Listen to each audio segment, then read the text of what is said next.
یاد کرتا ہوں تجھے میں میرے مولا اب صدا۔ الحدیث قطب الاقطاب مولانا محمد زکریا صاحب رحمۃ اللہ علیہ فرماتے ہیں کہ میں ایک دفعہ اپنے مکان میں بیٹھا ہوا تھا۔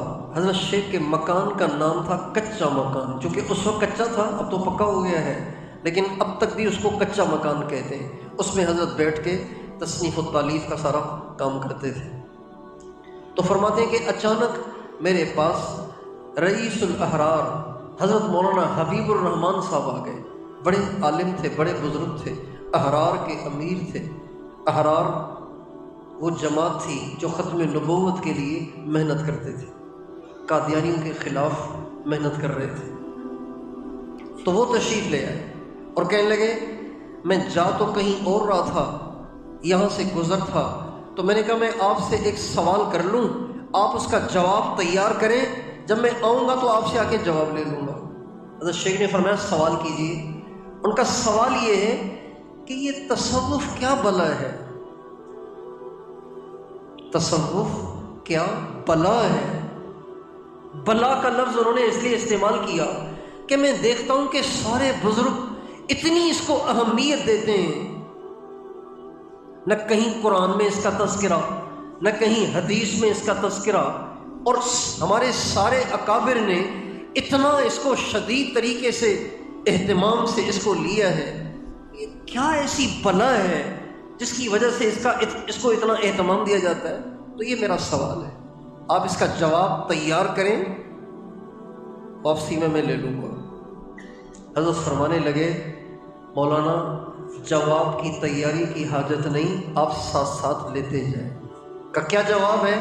تو فرمانے لگے تصوف کی ابتدا انما الاعمال بالنیات سے ہوتی ہے، اور تصوف کی انتہا ان تعبد اللہ کأنک تراہ فإن لم تکن تراہ فإنہ یراک، اس فرح کے ہوتی ہے۔ یعنی تصوف کی ابتدا ہوتی ہے اخلاص کو سیکھنے سے،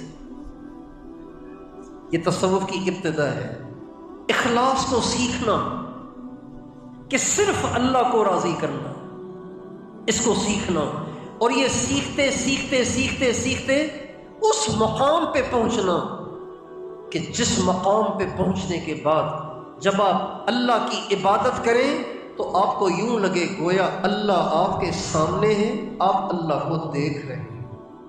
یہ تصوف کی انتہا ہے، وہ تصوف کی ابتدا ہے۔ تو حضرت مولانا حبیب الرحمان صاحب حیران رہ گئے اور عرض کرنے لگے حضرت آپ نے تو ساری گتھیاں ہی سلجھا دی۔ ہمارے زمانے میں لوگ تصوف کو کوئی عجوبہ سمجھتے ہیں، الگ چیز سمجھتے ہیں، دین سے ہٹی ہوئی کوئی بدعت سمجھتے ہیں، حالانکہ تصوف اخلاص کے سیکھنے کا نام ہے۔ دل کے اندر یہ جذبہ پیوست کرنے کا نام ہے کہ مجھے صرف اللہ چاہیے، مجھے کچھ نہیں چاہیے۔ اس میں کہیں کرامات کے حاصل کرنے کی محنت نہیں، کہیں کشف کے حاصل کرنے کی محنت نہیں، کہیں اچھی اچھی خواب میں زیارتوں کی محنت نہیں، کہیں ایسے حیرت انگیز کام صادر ہونے کی محنت نہیں، بلکہ تصوف میں صرف اس کی محنت ہے کہ بھئی نیت ٹھیک ہو جائے۔ یہ بات سن کر بہت سے لوگ کہیں گے جی ہماری نیت تو بالکل ٹھیک ہے، ہم تو اللہ ہی کے لیے کرتے ہیں۔ نہیں، اس کا پتہ یہاں نہیں چلے گا، اس کا پتہ موت پہ چلے گا،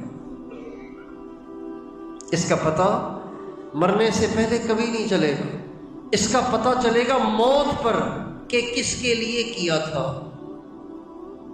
ہمارے ذمے صرف اس کی محنت ہے کہ اللہ پاک کے لیے کرنے کی محنت کریں۔